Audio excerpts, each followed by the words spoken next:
안녕하세요. 일본의 소식을 쉽고 빠르게 간추려서 전해드리는 오늘의 일본입니다.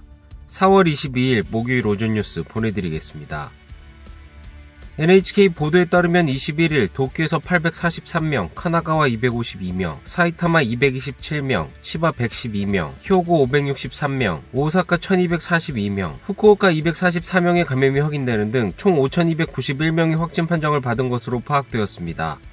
일본 내 감염이 확인된 사람은 54만 7,544명이며 요코하마항 크루즈선을 포함하면 총 54만 8,256명이 감염된 것으로 파악되었습니다. 한편 오사카에서 20명, 홋카이도에서 7명, 효고와 도쿄에서 각각 4명 등 총 49명의 사망이 발생하였으며 누적 사망자는 일본 내 감염이 9,773명, 요코하마항 크루즈선을 포함하면 총 9,786명이 되었습니다. 한편 19일 전국에서는 속보치로 54,389건의 검사가 실시되었습니다.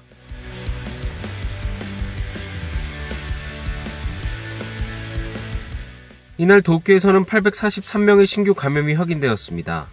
10세 미만부터 90대까지의 남녀 843명이 신규 확진 판정을 받은 것으로 파악되었으며 이 중 467명은 감염 경로가 파악이 되지 않거나 조사 중이고 376명은 기존 감염자의 밀접 접촉자로 확인되었습니다. 연령대로는 20대에서 30대가 총 391명으로 전체의 약 46%, 60대 이상은 총 107명으로 약 13%로 나타났습니다. 감염 경로로는 가정 내 감염이 203명으로 가장 많았으며 직장 내 감염이 61명, 시설 내 감염이 47명, 회식에서의 감염이 28명 등으로 확인되었습니다. 한편 70대부터 90대까지의 남녀 4명이 사망하였으며 현재 중증 환자는 2명 감소한 48명, 입원 환자는 36명 증가한 1606명으로 파악되었습니다. 이로써 도쿄의 누적 확진자 수는 13만 2042명, 누적 사망자 수는 1856명이 되었습니다. 다음 소식입니다. 오사카에 이어 효고와 교토도 긴급사태 선언의 발령을 정부에 요청하였습니다. 그러나 이날도 결정은 미뤄졌습니다. 오사카, 兵庫から緊急事態宣言について要請が出ているということです。さらに東京もですね、検討中という報告を受けております。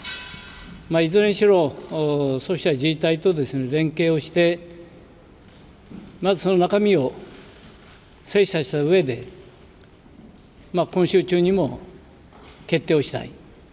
発出についてはいつまでに判断しますか？いや、今週にも判断したいと思います。具体的には？いや、今週中です。 긴급사태 선언을 언제 발령할 것인지 정부가 검토를 계속하고 있는 동안도 코로나19의 감염 확대는 멈출 줄 모르고 있습니다. 21일은 오사카, 효고, 나라, 미에, 니이가타 그리고 후쿠이에서 사상 최다의 감염자가 발생하였습니다. 도쿄의 이날 신규 감염자는 843명, 800명을 넘은 것은 1월 29일 이후 처음입니다. 최근 일주일의 감염자 수는 전주 대비 30% 이상 늘어나며 증가 속도가 빨라지고 있습니다. 도쿄는 21일 밤 정부에 긴급사태 선언을 요청하였습니다. 관계자에 따르면 기간은 대형 연휴인 골든위크를 포함해 이달 25일부터 다음 달 9일 또는 11일까지로 하는 방향으로 조정을 추진할 것이라고 하였습니다. 또 유흥시설이나 대형 상업시설 등의 휴업을 요청할 방침이며 구체적인 대상은 정부와 최종 협의를 진행하고 있다고 합니다. 이날 국회 앞에서는 영화 관계자들이 모여 무언의 항의를 하였습니다. 영화관도 휴업 요청의 대상이 되는 것 아닌가라는 위기감이 커지고 있습니다. 政治家の人が本当に映画館の実態を分かってくれているのかっていうのは不安になりますね。映画館はこれまでクラスターも1件も出てないですし、マスクして同じ方向を向いてるわけですから、もちろん喋りませんし、鑑賞中は。なぜ映画館が人が集まるっていう理由だけで休業要請の対象になってしまうのかっていうところは正直理解できないという。 현재 도쿄나 오사카의 영화관에는 단축 영업을 요청하고 있습니다. 협력금이 나오지 않아도 요청에 응해왔지만 더 이상은 한계라고 합니다. いつまでもこれを続けるのだと強い怒りを覚えますね。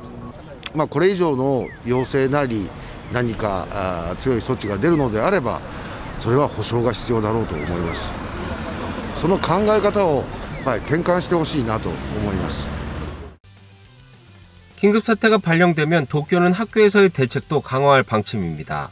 도립학교에서는 온라인 수업을 활용한 분산 등교나 클럽 활동의 원칙 중지를 검토하고 있습니다. 기간은 다음 달 초 대형 연휴까지 이어질 전망으로 골든위크에 대한 영향은 피할 수 없어 보입니다. 子供とどっかに行こうかなとは計画立ててたんで、ちょっと残念。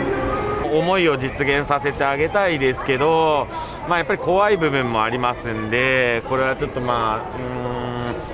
ごめんねっていう感じですよね、本当に。友達が兵庫県から来るんです、浅草に遊びに。本当にもうなんか悲しくて、でも友達もちょっと悲しんでるところで、そのお友達はキャンセルするかどうかちょっと悩んでたんです。今めっちゃ悩んでるところで。이에 관광업도 불안은 끊이지 않고 있습니다. このタイミングに緊急事態が出るということはあまり予測はしてなかったですね。しょうがないのかなっていうふうに正直思いますね。ただ短期的なお客様のキャンセルは多少は出ると思います。 사상 최다인 1242명의 감염이 새로 확인된 오사카에서는 이날 새로 20명의 사망이 확인되었습니다.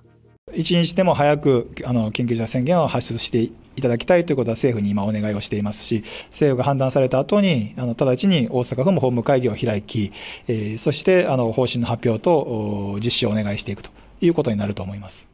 그 구체적 조치에 대해서는 人が集まる目的となるような施設、イベント、そういったものについては一旦中断していただくと、ある意味僕はかなり強い措置を国に対してお願いしているというふうに思っています。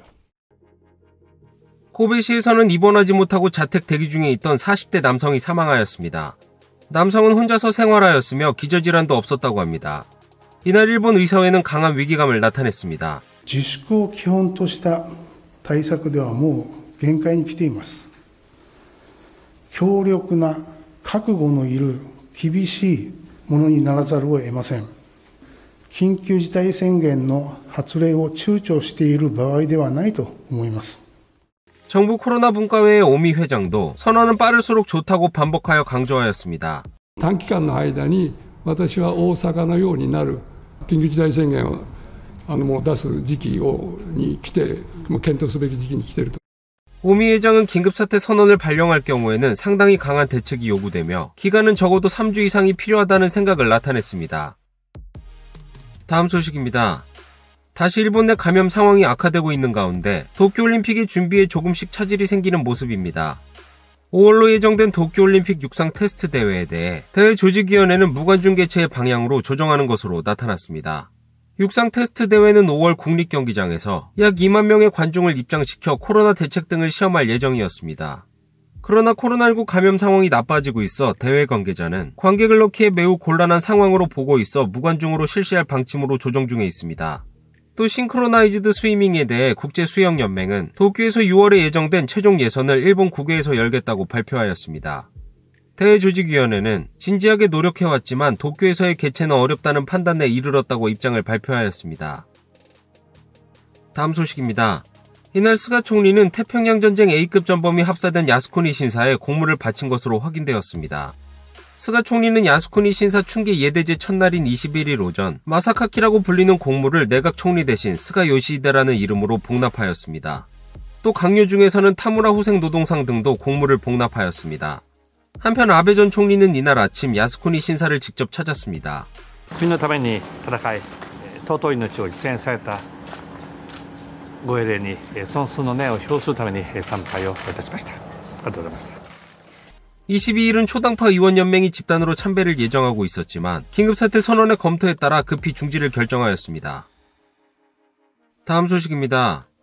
위안부 피해자들이 일본을 상대로 국내 법원에 제기한 두 번째 손해배상 청구 소송에서 각하 판결이 내려졌습니다.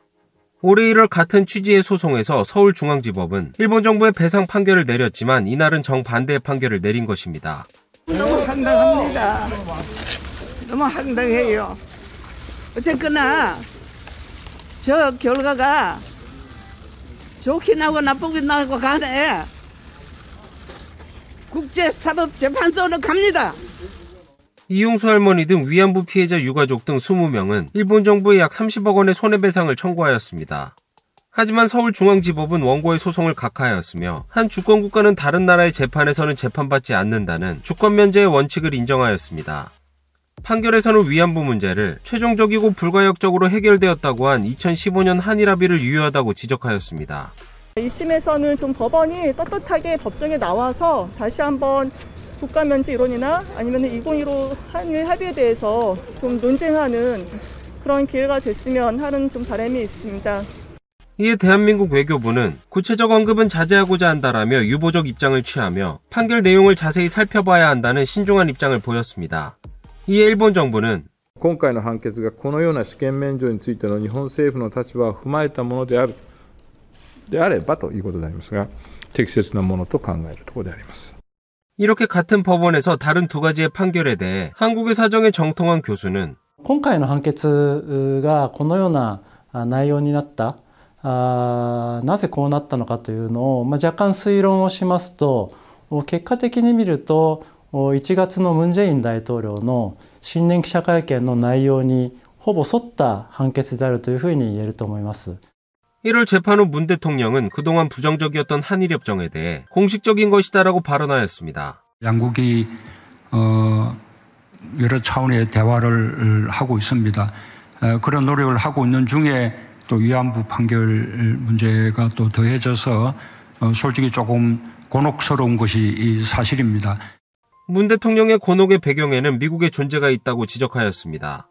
バイデン政権が日韓関係を強く改善したいと思っているということは、ある意味ムン政権にとっては大きな負担にもなっていると思いますけれども、それだけ日韓関係を前に進めなければいけない、あるいは改善しなければいけないという力学が以前よりは強く働くというふうに見ることもできると思います。 다음 소식입니다. 국제적 언론인 단체 국경 없는 기자회는 2021년 세계 언론자유 지수 보고서를 발표하였습니다. 이 가운데 일본은 기자가 권력 감시의 역할을 충분히 하는 것이 어렵다로 지난해보다 순위가 한 단계 하락한 67위로 나타났습니다. 국경 없는 기자회는 세계 언론의 자유도에 관한 분석을 매년 발표하고 있으며 20일 세계 180국에 대해 금년에 보고서를 발표하였습니다.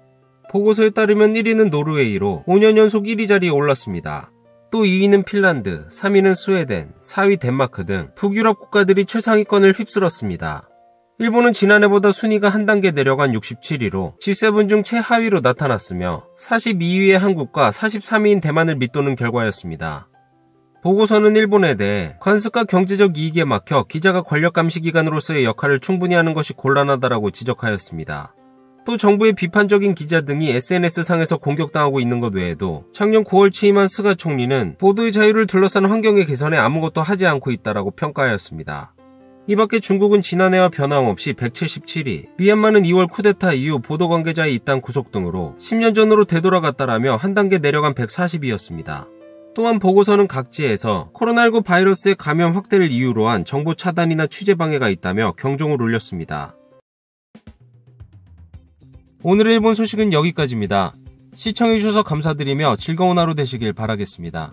저는 또 새로운 소식으로 찾아뵙도록 하겠습니다. 이그저TV였습니다.